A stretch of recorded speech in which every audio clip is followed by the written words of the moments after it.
Então, o primeiro passo seria ele arrumar a casa, né? Porque de que adianta você emprestar para o governo para ganhar 1% ao mês se você tem um empréstimo num banco onde você paga 4% ao mês? Você repete isso no longo prazo, você vai quebrar. Então, eu diria até que o primeiro ponto é realmente mudar a cabeça para ter uma cabeça de investidor. Porque o investidor, ele é um cara que ele aceita abrir mão do presente para que ele possa ter mais no futuro. Então, você consome menos do que pode hoje para poupar o dinheiro, investir e aumentar o seu poder de consumo no futuro. E o endividado faz o contrário, né? Ele quer consumir mais hoje, por isso ele pega emprestado, aí ele tem mais poder de consumo hoje, topando ter menos no futuro. E muito menos, porque a gente é um país de juros muito altos. E aí, enquanto esse cara vai topar ter menos, o cara que compra uma ação de banco, que é quem empresta a juros muito altos, vai ter muito mais lá na frente. Eu acho que essa troca, né, para usar uma palavra que o pessoal até hoje já repele, né, mas é verdade, é uma troca de mentalidade, mindset, que vai fazer com que o cara tenha resultado no longo prazo. E antes de investir, tem alguma outra coisa aí que você acha que deveria ser Cara, feita? eu acho que né, nessa questão de equilibrar o orçamento é muito importante. Tem um ponto que eu acho que é muito bacana e que não é tanta gente que fala, mas é você entender o mínimo de matemática financeira. Porque quando você entende o Fudeu. mínimo de matemática financeira, Aí pegou pelo cão, aí foi... não, você. E não é difícil, tá? Inclusive na Finclass tem a aula do Leandro Siqueira que é Que é muito boa, é muito verdade. boa. Cara, saber matriz, logaritmo, essas coisas Não, fáceis.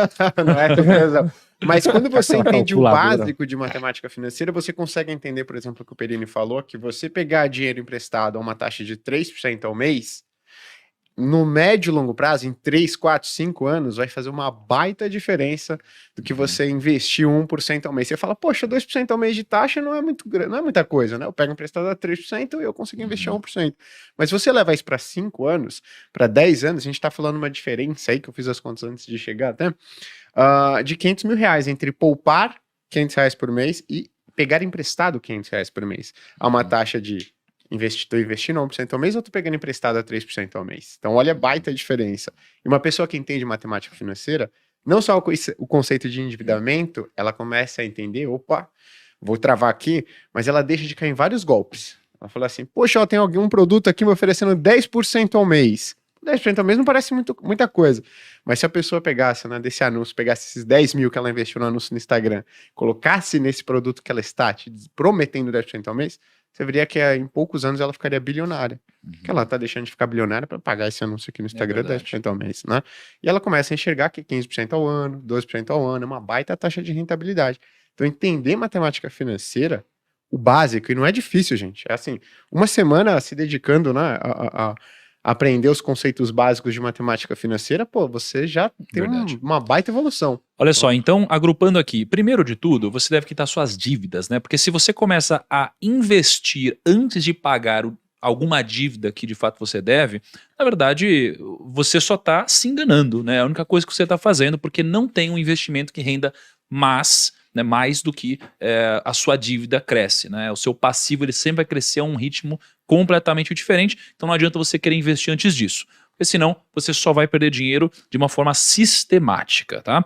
Segunda coisa, estudar um pouco sobre matemática financeira. Na verdade, foi isso que me fez começar a investir. Eu decidi me transformar num investidor quando eu aprendi a fórmula dos juros compostos, eu joguei isso daqui no Excel e eu vi o que acontecia com o gráfico no longo prazo. Em um ano não faz muita diferença, em 2 também não. Quando você começa a olhar para 20, 30, 40 anos, o gráfico é exponencial. Então, não só você entende, tem clareza das coisas, como por dentro você sente aquela faísca, aquela vontade de investir e acelerar esse processo. Porque o dinheiro que você investe hoje vale muito mais que o dinheiro que você vai investir daqui a 20 anos. Você vai ter muito mais juros correndo em cima disso, tá? Uma outra coisa importante também é que não adianta você começar a investir antes de mudar a sua mentalidade. Sabe por quê? Porque se você começar a investir antes de mudar a sua mentalidade, você não vai pensar a longo prazo e vai pensar no curto prazo, porque o ser humano é curto prazista. E se você for curto prazista, o que vai acontecer? Você vai pegar o seu dinheiro e vai colocar num lugar que provavelmente vai te fazer perdê-lo instantaneamente, porque foi o que aconteceu comigo e com muitos investidores.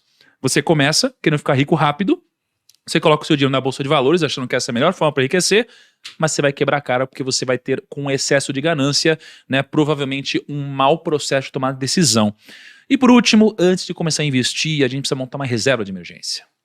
Do que adianta você pegar o seu dinheiro, colocar ele em ações, e aí daqui a um mês você ser mandado embora e precisar de um dinheiro para cuidar das suas contas de casa ou da saúde de alguém da sua família. Talvez você seja obrigado, já que somos geralmente testados em momentos de crise, a resgatar o seu dinheiro no pior momento de todos para pagar um gasto que você não esperava ter e gerar um ciclo onde você só tende a piorar, tá bom? Então, passado por isso, você vai começar a investir